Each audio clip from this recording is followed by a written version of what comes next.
Hi hello నమస్తే welcome to Vihari politics. RC16 OTT deals ఏ OTT platform దక్కనుందో అని అందరిలో ఆసక్తి నెలకొంది. గ్లోబల్ స్టార్ రామ్ చరణ్ హీరోగా, జాన్వీ కపూర్ హీరోయిన్ గా దర్శకుడు బుచ్చిబాబు సానా తెరకెక్కిస్తున్న భారీ చిత్రం RC16 అని అందరికీ తెలిసిందే. అయితే గేమ్ చేంజర్ లాంటి డిజాస్టర్ ఎదుర్కొన్నప్పటికీ ఈ సినిమాపై సాలిడ్ బజ్ అయితే నెలకొంది.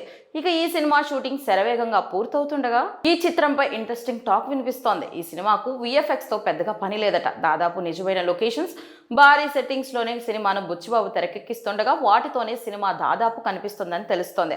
అలాగే ఈ సినిమా పీరియాడిక్ జోనర్ కాకపోవడంతో విజువల్ ఎఫెక్ట్స్ పనులు పెద్దగా అవసరం లేదని సమాచారం. సో ఈ సాలిడ్ ప్రాజెక్ట్ లో మరింత నేచురల్ గా కనిపించే అవకాశం కనిపిస్తోంది. ఇక ఈ సినిమాకి AR రెహమాన్ సంగీతం అందిస్తుండగా వృద్ధి సినిమాస్ మైత్రి మూవీ మేకర్స్ నిర్మిస్తున్నారని తెలిసిందే. ఇదిలా ఉండగా ప్రతి సినిమా థియేటర్స్ లో సినిమా రిలీజ్ అయినా కూడా ఓటీటీల పరంగా వచ్చే డీల్స్ తో సినిమాకు మార్కెట్ అవుతుంది. నిర్మాతలంతా కూడా ఓటీటీ డీల్స్ ముందే ప్లాన్ చేసుకుంటున్నారు. కాగా RC16 OTT deal Ram Charan serious గా తీసుకున్నట్లు సమాచారం. రామ్ చరణ్ తన సినిమాకు గ్లోబల్ వైడ్ గా రీచ్ పొందాలని చూస్తున్నారు. Ram Charan game changer Amazon prime లో వచ్చిన తెలుగు ఆడియన్స్ కి తప్ప మరెవరికి తెలియలేదనే చెప్పాలి.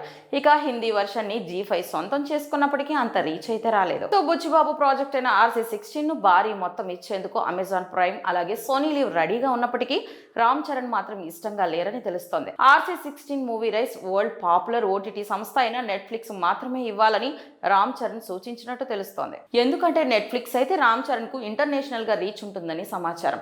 రామ్ చరణ్ RRR సినిమాకు ఇంత క్రేజ్ రావడానికి నెట్ఫ్లిక్స్ కారణం. సో రిమైనింగ్ ఓటీటీ ప్లాట్ఫామ్స్ ఎంత ఆఫర్ చేసినప్పటికీ RC16 ఓటీటీ డీల్స్ నెట్ఫ్లిక్స్ కు మాత్రమే దక్కేలా ఉన్నాయి.